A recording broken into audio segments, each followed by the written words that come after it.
porque a gente traz ali, dentro da pedagogia positiva, a gente valorizar aquilo que é bom. E na grande maioria, nós, professores, eu também já fui assim, né? Hoje eu tenho uma outra visão, já tenho um outro tipo de atuação. Na grande maioria, a gente vai para o que é ruim. Né? Desculpa, Isidoro, vamos lá aí que o papo tá bom demais. Então, vamos lá. Nós vamos virar a noite aqui, hein? Bora lá. Agora tem a participação do Nando. Sabe quem é o Nando? Nando, nosso professor aqui, Isso, da nossa radialista de informática. aqui. Daqui a pouco tem um programa dele. Programa maravilhoso, hein, gente? Olha, participa aí. Esse que tá aí na recepção tá aqui, da rádio. Tá tomando cafezinho aqui. Vou já ir tomar café com o Nando, viu, Nando? Tá fazendo a gente passar vontade aqui. Ele faz uma pergunta para a Sandra. Como pode ser importante o acolhimento da família e educadores quando é diagnosticada o déficit de atenção e aprendizagem, já que muitos familiares não acreditam e às vezes acham que é um pouco de preguiça e relaxo do aluno? Sim. Boa pergunta. Existem alguns problemas, alguns distúrbios, né, que a gente não consegue identificar por exames físicos, né? Quando a gente identifica por exame físico, tá ali, né? O diagnóstico, aí as famílias vão acreditar mais, ou a escola vai acreditar mais que ali existe. E alguns outros tipos de diagnóstico, como no caso do transtorno de déficit de atenção, o TDAH, ele é feito por análise do comportamento, né? O que aquela criança consegue, então feito por uma avaliação clínica de diferentes profissionais que vão identificar aquelas dificuldades. Agora, a criança que tem o transtorno de déficit de atenção, ela não consegue, às vezes, dar conta sozinha de fazer esse movimento de autorregulação, que é de controlar essas suas emoções, essas atitudes e esses comportamentos. Então, ela dispersa com facilidade, alguns têm uma agitação, e por mais que a gente que está fora vai ajudando e dizendo, não, senta, é só você, ela não consegue. Então, é uma força maior do que normalmente ela daria conta. É fora do comum. É fora do comum. Ela não consegue controlar, ela não consegue dar conta. Não é porque ela quer, né? Isso, ela não é porque ela quer. Eu tinha um menino que falava assim para mim, Sandra, eles não me entendem, não é porque eu quero, eu não consigo. Eu não consigo ficar lá sentado ouvindo o professor 50 minutos. Cá entre nós, né? Qualquer pessoa, criança ou adolescente, ficar sentado numa sala de aula 50 minutos ouvindo, é difícil para todo mundo, né? Adulto, né, não Sandra? É? A gente... Então, assim, imagine para essas crianças ou adolescentes, né? Então, isso também é uma questão para a gente pensar, né? Como é que a gente está lidando com esse nosso processo educacional que pode favorecer todas as crianças, mas inclusive essas crianças que têm o déficit de atenção. E é claro, mesmo que tenham um quadro de déficit de atenção, também tem a característica de personalidade de cada um também. Claro. Aí me diz, mas ele tem déficit de atenção, agora que ele devia ir atrás. Alguns vão, outros não, porque depende da personalidade. Não é porque ele tem déficit de atenção que ele vai ficar eternamente agradecido a todas as pessoas que estão em volta dele. Que vão prestar atenção, né? Não é assim. Né? Tem características de personalidade que são específicas. Mas eu acho que o fundamental, para que a gente não passe a mão na cabeça também e diga, não, você tem o TDAH, então tudo bem, você deixa para lá, você não presta atenção, você tem esse distúrbio, então tudo bem. É mostrar para ele que se ele não consegue isso hoje, se ele tentar amanhã, ele vai ser melhor.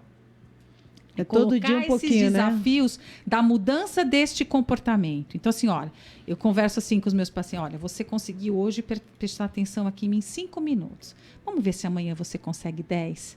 Mostrar para ele que tem possibilidades das coisas melhorarem. Ele não vai ficar com esse transtorno neste grau a vida toda. Ele pode mudar, ele pode melhorar. Então, acho que essa é a diferença. Até ele se acomodar naquela posição, porque tem lá o laudo, tem o diagnóstico, ou a gente auxiliá-lo a evoluir e perceber que, apesar dele ter aquilo, ele vai conseguir ter uma vida normal como qualquer outra pessoa. Claro que ele vai ter que ter esforço, ele vai ter que ter vai exigir mais dele, né? Vai exigir mais dele, talvez, do que as outras pessoas que não têm, mas que é possível, que ele pode conseguir melhorar e avançar mais, apesar daquela dificuldade e vencer os desafios, né? Ô Sandra, a Ivone pediu para falar um pouquinho mais sobre o TDAH. Essa é a sigla do déficit de atenção? Isso, é um transtorno de déficit de atenção e hiperatividade. Tá, e quando é algo que a criança gosta, algo que ela ama muito e gosta, o nível de atenção aumenta, não? Claro, aumenta. Claro. Isso para todo mundo, né? Quando a gente está motivado para fazer alguma coisa, a gente vai prestar mais atenção. Agora, a criança que tem o déficit de atenção tem um grau de tolerância menor. né? Tem o grau de imediatismo maior. Então, a hora que ela vai fazer qualquer tipo de atividade, já não é algo que a motiva. Aí ela tem que focar, ela tem que fazer uma série de relações, ela tem que, por exemplo, ler, aí tem que elaborar um texto, né? aí ela tem que rever o texto. Então, olha quantas etapas ela tem que fazer. Aí ela vai perdendo a paciência, ela já desiste, ela já abandona e já vai fazer uma outra coisa. É engraçado, né? Porque o corpo, ele começa assim, né? Claro. Começa, aí a mão vai, aí a perna vai, então, né? assim, ela vai ter que trabalhar essas habilidades, né, de comportamento, que a gente chama habilidades de autorregulação. Então, eu vou ter que aprender a me autorregular. Por enquanto, as pessoas que estão fora que vão me ajudando, no caso do transtorno de déficit de atenção. Mas a gente vai trabalhando com eles, né? Olha, tá demais, abaixa a voz, tá muito agitado. Olha, vou dando a referência. Ó, você ficou só 5 minutos, você desfocou, estava falando disso, você falou disso aqui, mas não era disso que a gente estava falando. Entrou Vamos em outro voltar. assunto. Então, isso a gente faz tá fora, né? Mas aos pouquinhos a gente vai dando instrumentos para eles adquirirem essa autonomia. Então, hoje eu já tenho paciente que fala assim, eu falo, como é que está a sua atenção na sala? Ah, eu consegui prestar atenção, por exemplo, na primeira aula. Você conseguiu prestar atenção na aula toda? Há uns 15 minutos. Né? E a aula do final do período, como é que estava? Isso, quer dizer, ele já está começando a ter uma autopercepção. Já está percebendo, com a consciência corporal, né, Sandra? Porque quando você começa a trabalhar isso, essa percepção, ele mesmo começa a se autoavaliar, né? Claro. Então, ele vai adquirir essa percepção corporal e aí ele vai começar a... Mas, peraí, por que eu não estou conseguindo, né? Peraí. Aí ele vai começar a elaborar estratégias, né? Isso. Para poder dar conta daquilo, ele né? Vai aprender, né? Ele vai aprender a se monitorar, ele vai aprender a se controlar. Autoconhecimento, né? Ele vai aprender a ter esse autoconhecimento, ele vai ter uma autonomia, né, da execução das atividades. Então, tudo isso a gente tem que ir trabalhando dentro do contexto psicopedagógico, né? Não é só a tarefa em si, não. Ele precisa aprender a fazer a redação. Não é isso que está ali. Mas como ele vai fazer, de que forma. Então, isso tudo a gente vai auxiliando, né? Orientando as famílias, orientando a escola.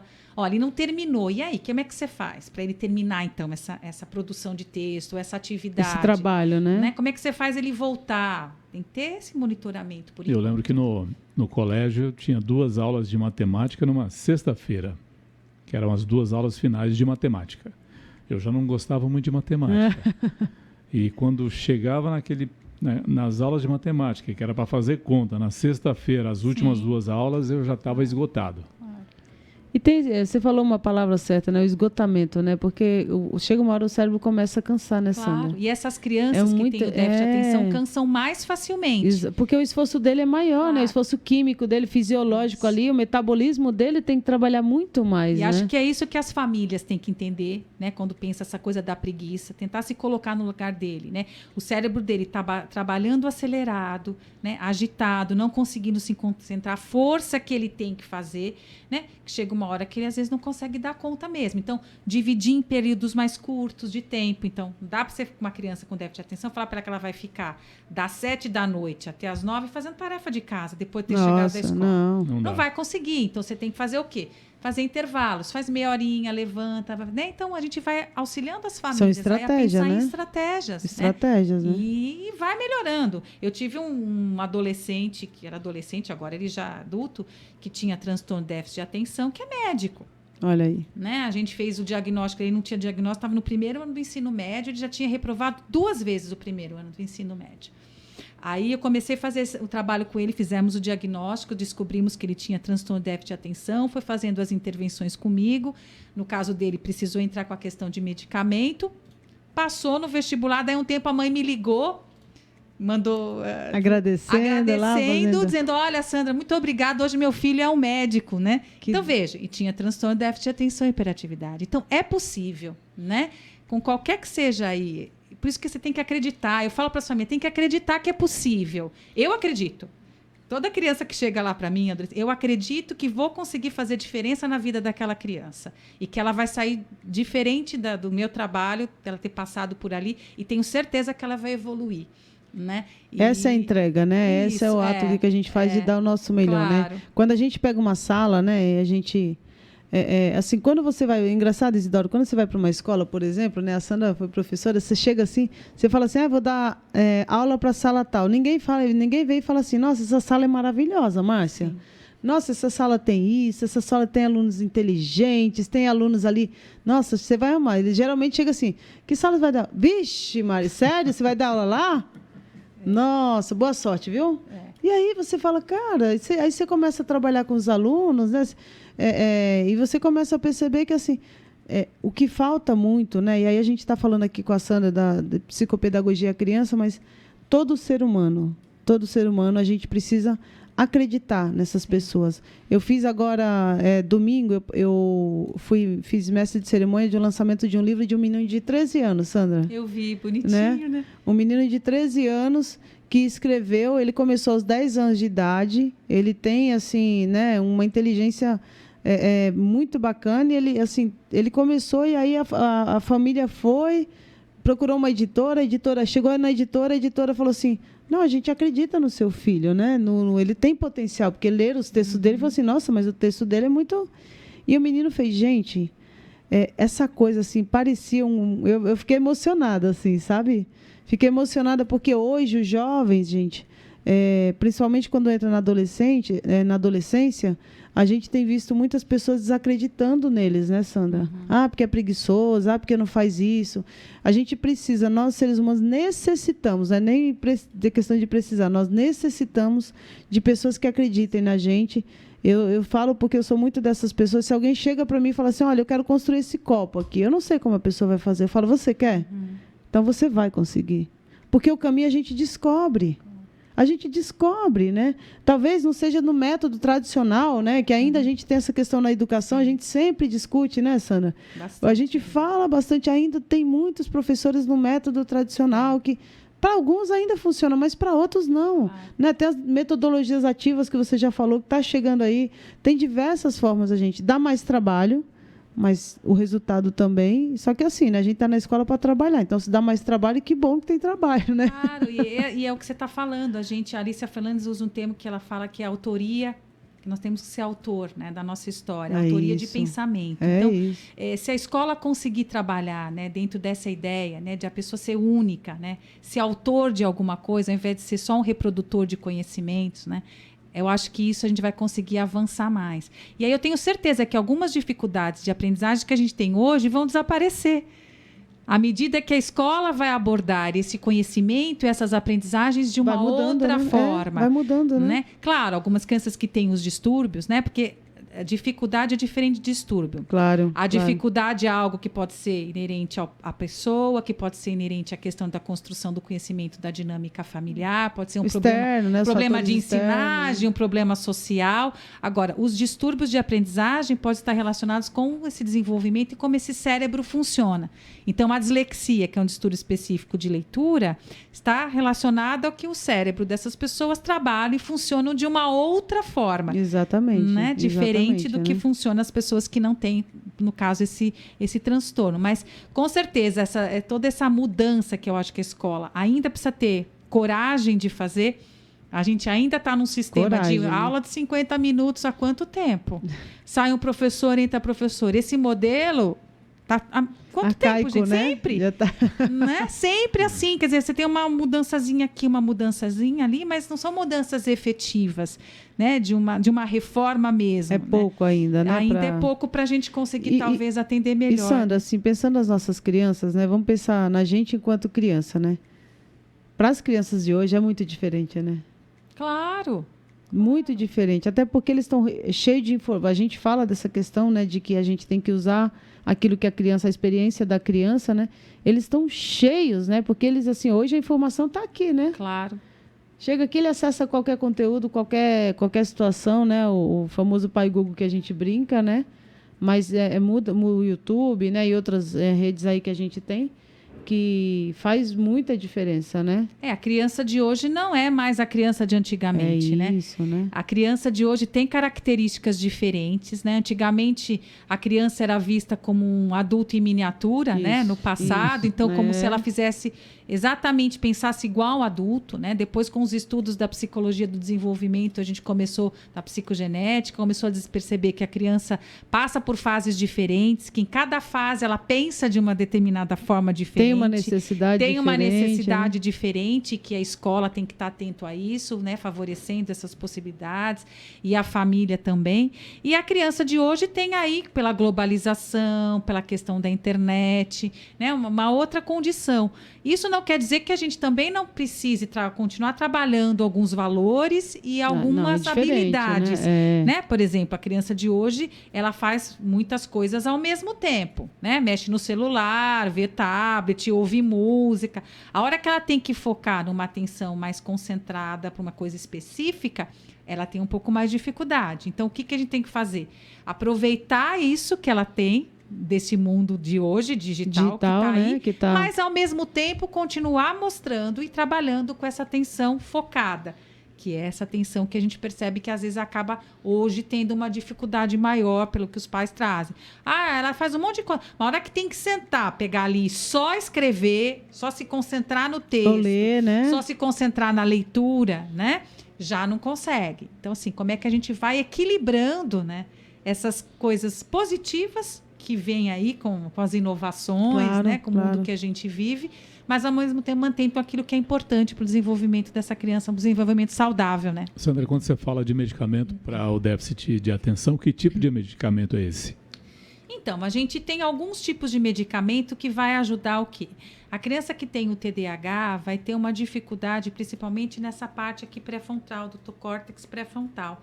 Então, esses medicamentos vão ajudar a dar uma concentrada, baixar, né? Então, ela concentra um pouco em função desse medicamento e aí ela consegue ter maior produtividade, consegue estar trabalhando um pouco melhor. Né? Porque ajuda a focar porque um é químico, mais, né? É químico, uma reação química que esse medicamento vai estar trazendo. Aí a gente tem vários, né? A gente tem a Ritalina, a gente tem o Concerta, a gente tem o Vivance.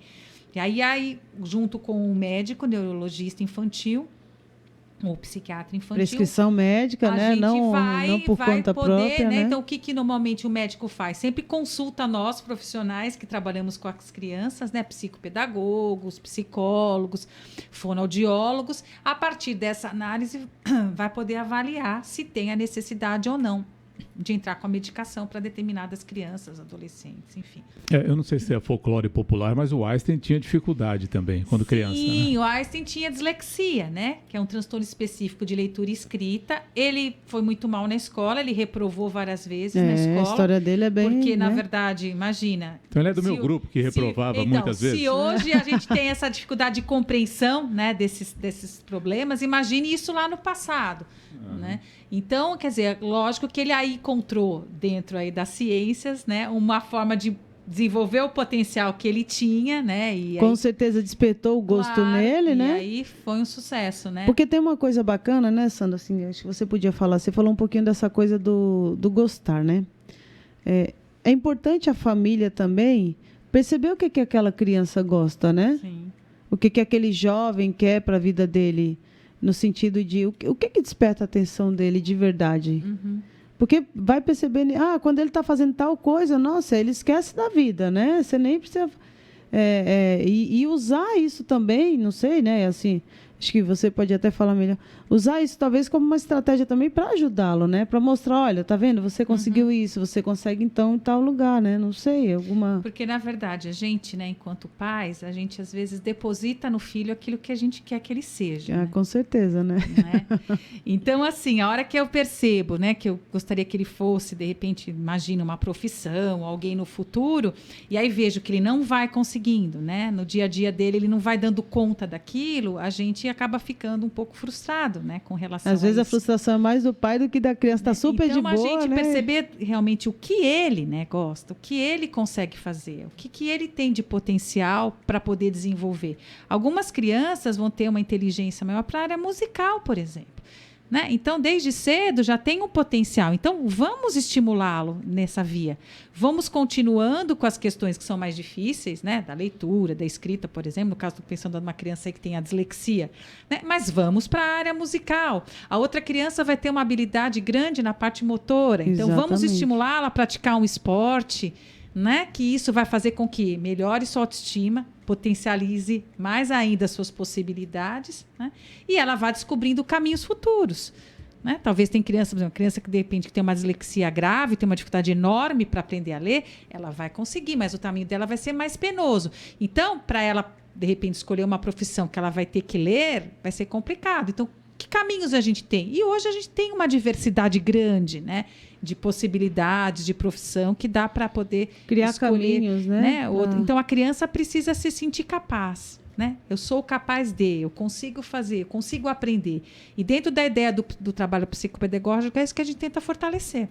A Nancy que esteve aqui hoje à tarde, apresenta o programa toda a tarde, maravilhoso, na quarta-feira. Né? Radar Cultural. Nossa Miss, famosa Miss aí. Ela está aqui também, fez um comentário. Boa noite, Márcia, amiga linda, Isidoro, todos presentes aí, ouvintes na Rádio The Wall. Assunto que agrega muito. E ela disse que também é formada nessa maravilhosa e abençoada profissão. Olha! Psicopedagogia, que abrange exercer em todos os momentos das nossas vidas. Beijos. Obrigada, viu, Nancy, pela sua participação, pelo seu comentário. Muito agrega aqui, né, para fortalecer essa profissional que está aqui, né? Você vê. Gente, eu só trago gente boa aqui nessa rádio. Vocês perceberam? Assim, olha que maravilha, né? Isso aqui tá um sucesso, né? Porque a Sandra fala, parece, você fica aqui, né, viajando, vai fluindo, parece que você está numa sintonia aqui, né, de conhecimento, né, porque a gente brinca assim, mas o quanto é importante, né, eu falo sempre que a DEOL é um espaço de informação para as pessoas, né, claro. É um meio de comunicação, né, e esse meio de comunicação a gente tem que trazer realmente coisas que são importantes e que faz a diferença na vida das pessoas, né, Sandra, porque o conhecimento ele vai expandindo a nossa consciência, vai agregando, vai fazendo a gente, para as famílias que passam pelo conflito, né? Porque assim, às vezes você não sabe como lidar, né? E quando você busca uma profissional, né? Qualificada, competente, que tem realmente o know-how para dizer, né? E principalmente que acredita, né? Porque eu acho que é isso. Uhum. Né? Não pode ser um comércio, né, Sandra? Não pode ser uma coisa só vendável. Claro. Né? Tem o valor da sua profissão, que tem que ser bem remunerada e reconhecida por isso, mas não é só isso que pesa no final, né? Claro, e assim, é fundamental, né, que as pessoas, as famílias, as escolas, quando sentem aí que tem uma criança que está passando por uma dificuldade, que procurem profissionais que possam fazer essa análise, né? Aí, esses dias eu estava olhando na internet, talvez que assim, seu filho tem dificuldade de aprendizagem, aqui nós temos os cadernos, não sei o que ensina cores, que ensina... Gente, cuidado, né? Vocês vão gastar um dinheiro e vai ficar treinando aquela criança e não vai conseguir resolver o problema que ela tem. Então, surgiu, piorar, percebe, né? Que a criança está com dificuldade, procura um profissional da área, procura o psicopedagogo. Nós temos uma associação brasileira de psicopedagogia, Seção São Paulo, que coordena o trabalho, né, de psicopedagogos. Você faz parte que eu lá, faço né? parte, eu sou conselheira da associação, fui membro da diretoria. É uma associação muito séria, que tem um compromisso muito grande de manter e atualizar os profissionais psicopedagogos. Eles têm um site, esse site tem lá cadastrado quais são os profissionais psicopedagogos do estado de São Paulo. Então, é uma referência de busca quando as famílias precisarem nas suas cidades, né? Buscar alguém que possa realmente trazer informações confiáveis do que está acontecendo para as famílias, na verdade. Que tem uma não ficarem ação gastando efetiva. dinheiro, que às vezes vai comprar um caderno e fica treinando essa criança com, né, letra, compra caderno de caligrafia porque a letra está feia. A criança já está com compra dificuldade. Um caderno de não sei o quê para poder treinar a leitura, né? E se você não acha qual é o X da questão, a criança não vai evoluir.